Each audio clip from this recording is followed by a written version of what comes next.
कर्म करे किस्मत बने, जीवन का यह मर्म, प्राणी तेरे हाथ में, तेरा अपना कर्म, तेरा अपना।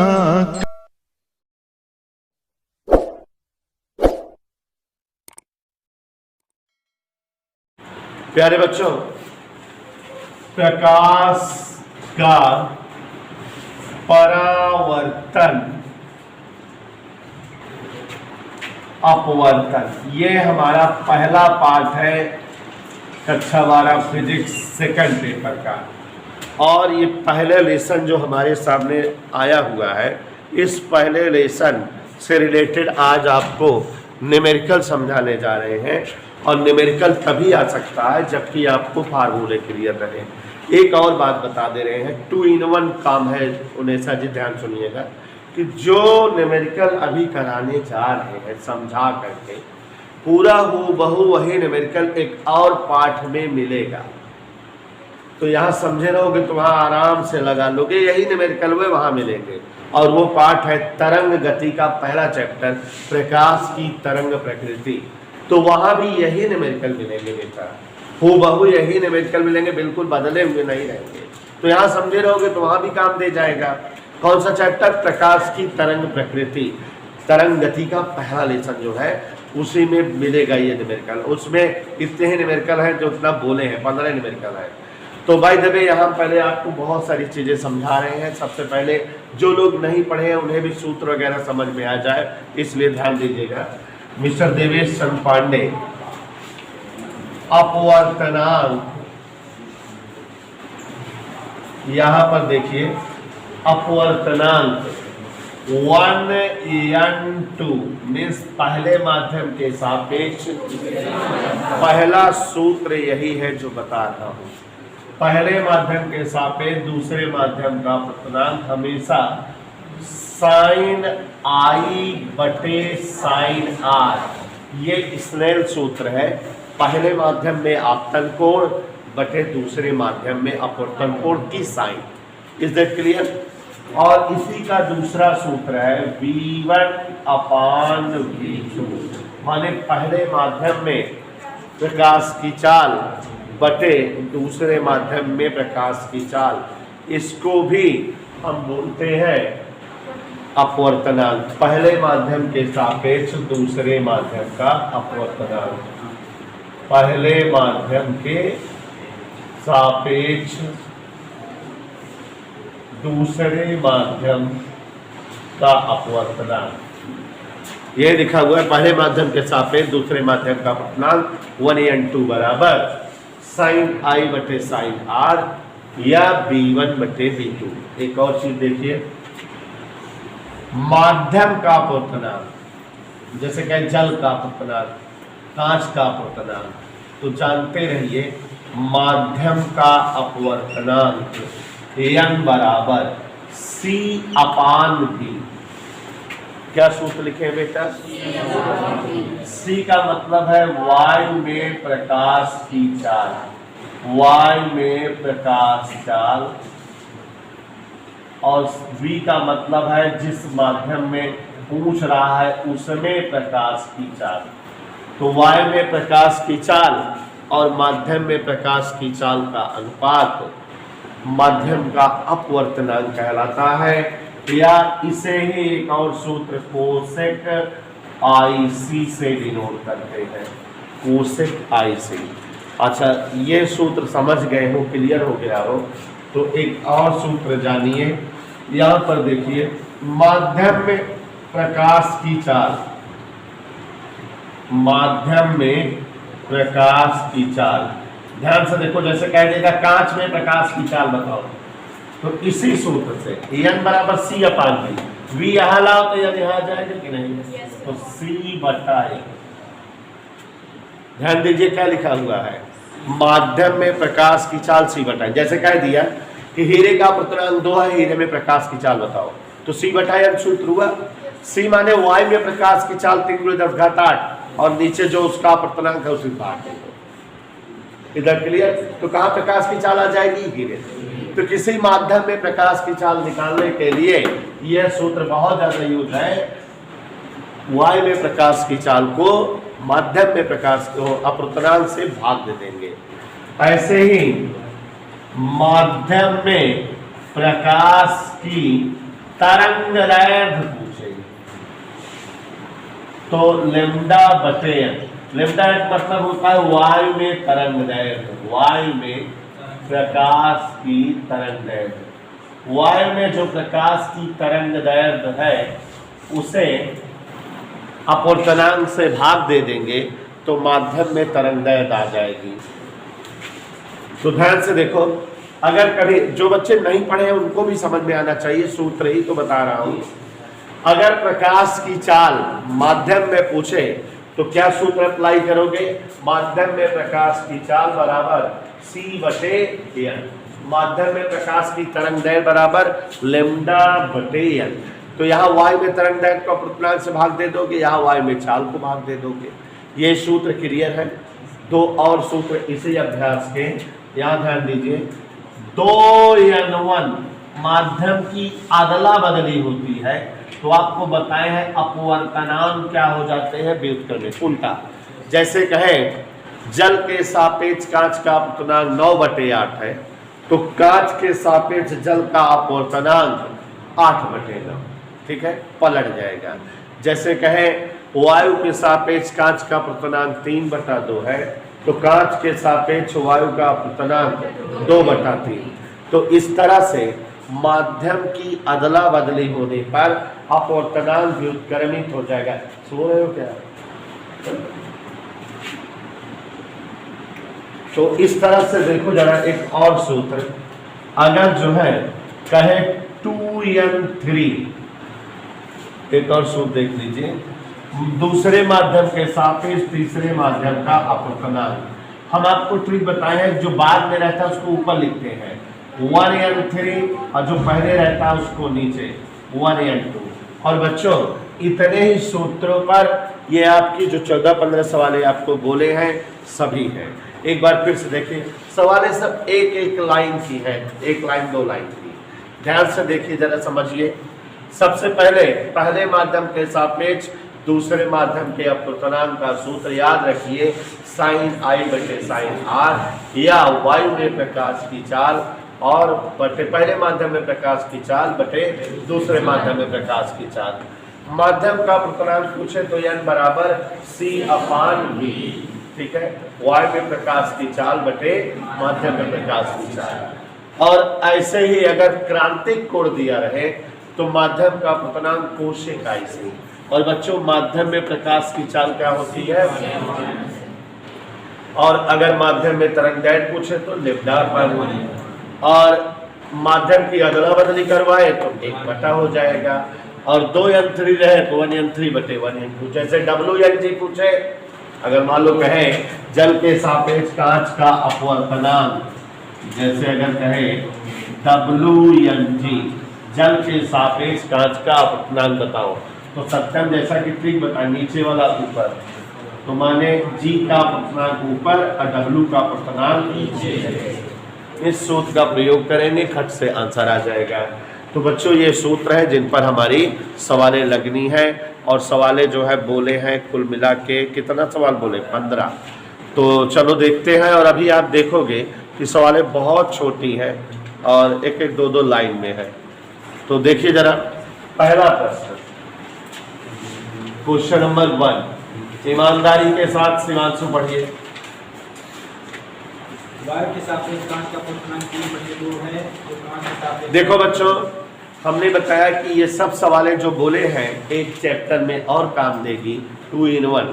वायु के सापेक्ष कांच का अपवर्तनांक 3/2 है। तो देखिएगा जी, वायु के सापेक्ष कांच का अपवर्तनांक 3/2 ANG दिया हुआ है, पक्का कह रहा GNA बताओ, कांच के सापेक्ष वायु का अपवर्तनांक बताओ। अब कुछ पता है, माध्यम की अदला बदली होती है तो अपवर्तनांक व्युत्क्रमित हो जाता है, तो ये क्या हो जाएगा, 2/3 पलट गया। दूसरा पढ़िए जनाब। वायु में प्रकाश की चाल 3 में 10⁸ मीटर प्रति सेकंड है, तो हीरे में प्रकाश की चाल क्या? हाँ देखिए जरा इधर प्रश्न पढ़ रहे हैं, ध्यान से सुनिए। वायु में प्रकाश की चाल से 3 × 10⁸ मीटर पर सेकंड है। हीरे में प्रकाश की चाल बेलास्टीन डायमंड बताइए, जबकि हीरे का अपवर्तनांक N फॉर डायमंड 2। ये देखो जरा, अभी अभी सूत्र बताया है। माध्यम में प्रकाश की चाल C बताए हैं, माने हीरे में प्रकाश की चाल C/An, यही फार्मूला लगाते हैं। और ईश्वर का नाम ले, C का मान 3 × 10⁸ और हीरे का अपवर्तनांक 2। इसको भाग देंगे तो 1.5 × 10⁸ मीटर पर सेकेंड। प्यारे बच्चों, प्रकाश की चाल कहाँ पता लग जाएगी? माध्यम में। आगे बढ़ो। हीरे यदि वायु के सापेक्ष कांच का अपवर्तनांक 3/2 है, तो कांच में वायु प्रकाश की चाल बताओ। देखो, वायु के सापेक्ष कांच का अपवर्तनांक, प्यारे बच्चों वायु के सापेक्ष कांच का अपवर्तनांक 3/2। हमको कह रहा है कांच में प्रकाश की चाल V इन कांच।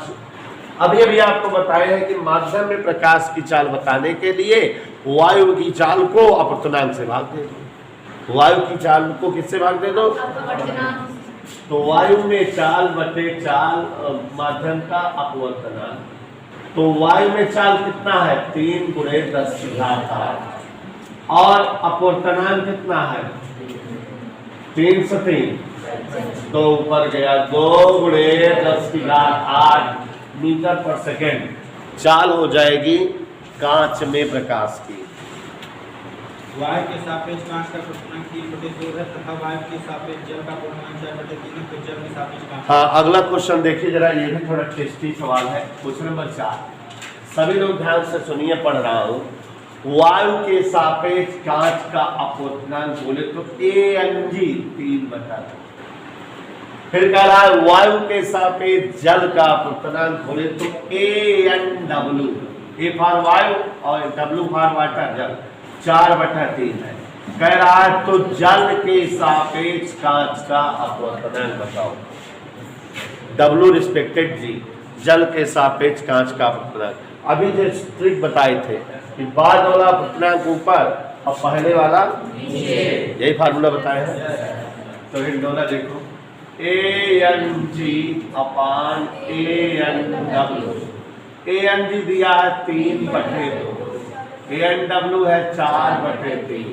प्यारे बच्चों नीचे का अंतर गया 3 × 3 9, 2 × 4 ये आ गया।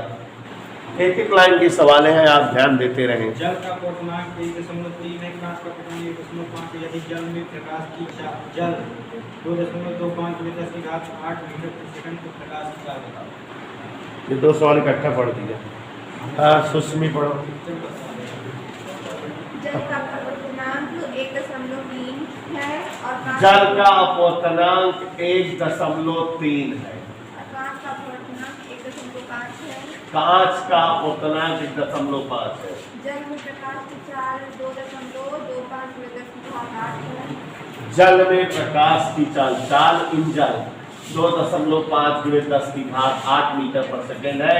तो कांच में प्रकाश की चाल बताओ, यही प्रश्न है। अब 1.125 क्या पढ़ रहे थे? 2.5 रहेगा तो 2.25।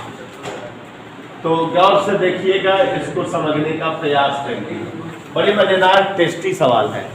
एक बार फिर से, वायु के सापेक्ष जल का अपवर्तनांक दीपिका जी 1.3, ठीक है, ध्यान दीजिएगा। वायु के सापेक्ष कांच का अपवर्तनांक 1.5।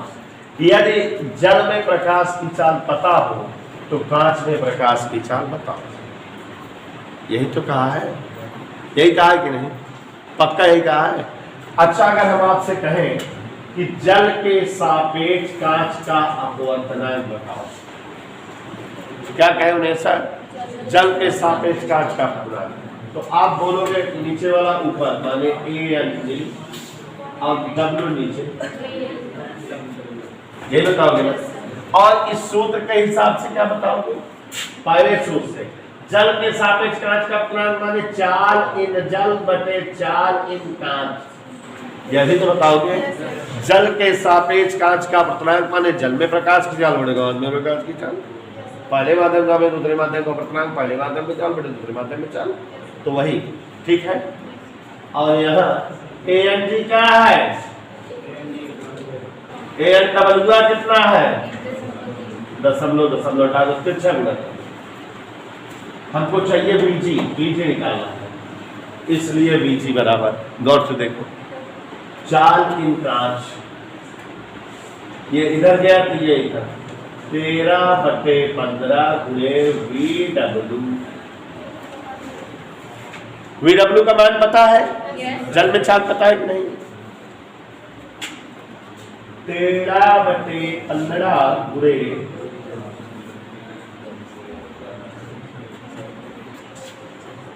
मजा आया?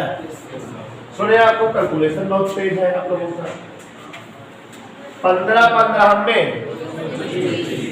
15 बार में अब 15 13 गुणा करेंगे, माने 225 में 30 में 195 का 15 3 45 की 5 से 4 15 कम 15 4 2 1 दशमलव बताए तो सब करके 195 है।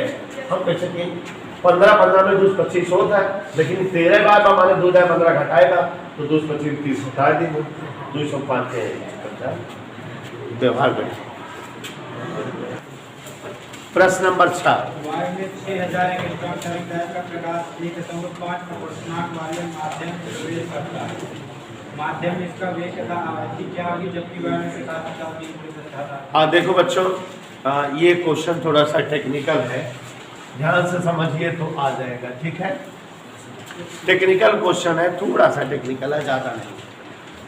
प्रश्न पढ़ रहे हैं, ध्यान सुनिएगा। वायु में 6000 एंगस्ट्रॉम तरंग दैर्घ्य वाला प्रकाश, तो मतलब वायु में तरंग दैर्घ्य दी हुई है 6000 एंगस्ट्रॉम। एंगस्ट्रॉम का मतलब होता है बच्चों 10⁻⁻10 मीटर।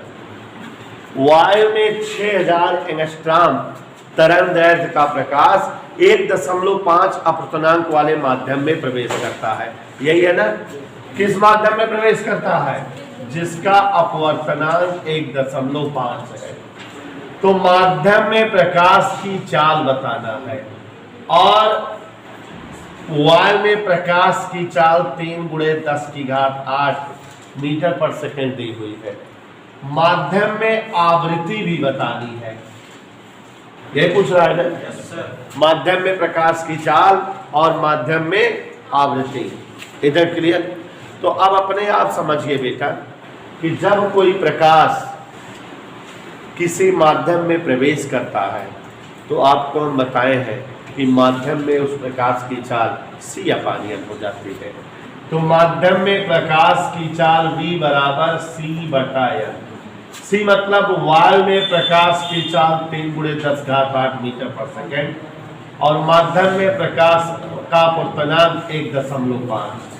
यहाँ देखो, ये 1.5 है और ये 3 है, भाग देंगे 1.5 दूनी 3, 2 × 10⁸ मीटर पर सेकेंड। माने जल में जो प्रवेश कर रहा प्रकाश या माध्यम में जो प्रवेश कर रहा प्रकाश, उसकी चाल पता लग गई। हमको तरंग दैर्घ्य आवृत्ति बतानी है। आज एक बात बता रहे हैं आपको कि जब भी प्रकाश एक माध्यम से दूसरे माध्यम में प्रवेश करता है तो उसकी चाल बदल जाती है, तरंग दैर्घ्य बदल जाती है, लेकिन आवृत्ति एक ऐसा फंडा है जिसका मान नहीं बदलता। जो आवृत्ति निर्वात में होती है वही आवृत्ति कहाँ होती है? माध्यम में। आवृत्ति में बदलाव। तो अब यहां देखो, वायु में C बराबर प्रकाश की चाल C। सूत्र याद रखो आवृत्ति और तरंग दैर्घ्य के पदों में। जैसे आप ध्वनि वाले चैप्टर में पढ़े थे, B बराबर यंग लैम्डा पढ़े थे ना, ध्वनि की चाल आवृत्ति गुणे तरंग दैर्घ्य। तो ऐसे ही प्रकाश की चाल C बराबर आवृत्ति माने न्यू, प्रकाश की आवृत्ति को न्यू से लिखते हैं, और तरंग दैर्घ्य माने लैम्डा, माने C बराबर क्या होता है? New lambda. तो इसका प्रयोग करेंगे, C बराबर न्यू लैम्डा माने न्यू लैम्डा नॉट, तो न्यू बराबर C/λ। इधर क्लियर। सी अपान सी की जगह 3 गुणे 10 की घात 8। लेमडा नॉट आया हुआ है 6000 गुणे 10 की घात माइनस 10 ऊपर गया ऋण 10 तो 10 8 18 और 1 2 3 कम हो जाएगा, क्या हो जाएगा 10 की घात। समझ आ रहा है। 19 जैसे तुम्हारा कैलकुलेशन सुषमी को बताए थे ये 10 इसमें शुरा लो 30 हो जाएगा, 7 से भाग दो और 10 शुरा लिए तो एक घात घट गई और आवृत्ति का मात्र खर्च होता है। ये तरीका हो गया बेटा। तो मतलब B बराबर C अपान N, ये तो सरल था माध्यम में प्रकाश की चाल निकालने का। और यहाँ एक नया सूत्र बता दिए C बराबर न्यू इंटू लेमडा, तो न्यू बराबर C अपान लेमडा मान धर दिए। निर्वात में आवृत्ति आ गई, जो आवृत्ति निर्वात में रहेगी वही आवृत्ति कहाँ रहेगी माध्यम में। क्यों? क्योंकि माध्यम में आवृत्ति जो है नहीं बदलती। यही तो समझाया बेटा, माध्यम की अदला बदली होने पर आवृत्ति में परिवर्तन नहीं होता। इधर ओके जी। वायु में प्रकाश की चाल 3 गुणे 10 की घात 8 मीटर प्रति सेकंड है, 2.5 अपूर्णांक वाले 5 मिनट का चल गया। देखो बहुत ही प्यारा प्रश्न है और अब अगर समझे हो तो सब आने लगेगा। कह रहा है वायु में प्रकाश की चाल 3 गुणे 10 की घात 8 मीटर प्रति सेकंड। प्रश्न कह रहा है वायु में प्रकाश की चाल 3 गुणे 10 घात 8 मीटर प्रति सेकंड है, तो 1.5 अपूर्णांक वाले माध्यम में प्रकाश की चाल बताओ। आपको बताते बताते थक गए सक्षम गुप्ता कि V बराबर C अपान N होता है। किसी माध्यम में प्रकाश की चाल जानने के लिए फार्मूला V बराबर क्या होता है, C की जगह 3 गुणे 10 की घात 8, N की जगह 1.5 दूनी 2 गुणे 10 की घात 8 मीटर पर सेकेंड। क्वेश्चन नंबर 8 देखो। किसी सघन माध्यम में क्रांति कोण का मान tan इनवर्स 5 से 7 हाँ, बड़ा गजब का सवाल है। किसी माध्यम में क्रांतिक कोण का मान tan इनवर्स 5/7, क्रांतिक कोण IC tan इनवर्स 5/7, तो उस माध्यम का अपवर्तनांक बताओ। प्यारे साथियों, जो मैथ वाले बच्चे हैं उन्हें तो ये क्वेश्चन बड़ा मज़ेदार लगेगा, लेकिन जो बायो के बच्चे हैं उन्हें थोड़ा कठिन लगेगा। तो मैं बताने जा रहा हूँ कि सबको समझ में आ जाए, मेरा पर्पज ऐसा। देखो जरा, क्रांतिक कोण दे के अपवर्तनांक पूछ रहा है। यहाँ ध्यान से देखो जरा, IC बराबर tan इनवर्स 5 ऐसे दिया है। इनवर्स वाला इधर लाओ तो tan बेचारा एमुर चला है। ये हो गया tan IC बराबर 5/7। अब दिक्कत ये हमें बताया कि बायो के बच्चों को दिक्कत है। क्रांतिक कोण पूछ रहा, क्रांतिक कोण के पदों में अपवर्तनांक पूछ रहा है। अभी अभी आपको सूत्र लिखा है कि जब क्रांतिक कोण दिया रहे तो अपवर्तनांक का सूत्र कोसेक IC होता है। माने हमको tan की जरूरत नहीं है, कोसेक की जरूरत है। तो दिया तो tan है, तो with the help of tan be calculate या be solve for the value of cosec. tan की मदद से कोसेक निकाल लें। अब यहाँ गणित लग जाएगी, लेकिन ऐसी गणित है जो 9th में आप पढ़े हो। एक्चुअली बेटा tan थीटा बराबर होता है लंब बटे आधार। आपने पढ़ा है ना, tan थीटा बराबर क्या होता है, लंब बटे आधार होता है। तो फोटो जी, लंब का मतलब हो गया 5 और आधार का मतलब क्या हो गया, क्या नहीं है, कर्ण। कर्ण पता लगाए, जब लंब और आधार पता रहता है तो कर्ण पता लगा ले। तो कर्ण जो है, कर्ण चाचा होते हैं √, लंब स्क्वायर प्लस आधार स्क्वायर। यह भी कक्षा 10 में आप पढ़े हुए हैं। तो हिंडोला जी, कर्ण बराबर √, लंब की जगह 5 और आधार की जगह 7, 55 7 7 हल करे कितना है, 74।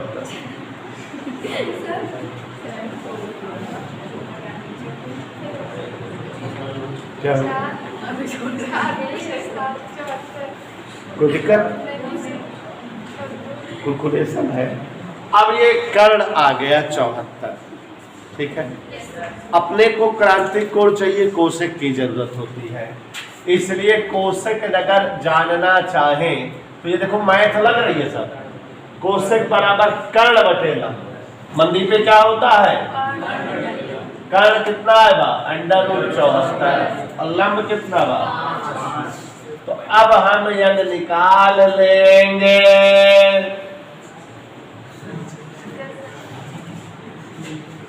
कोसेक का इसी माने √74 और बटे 5 is the answer. Question number 9।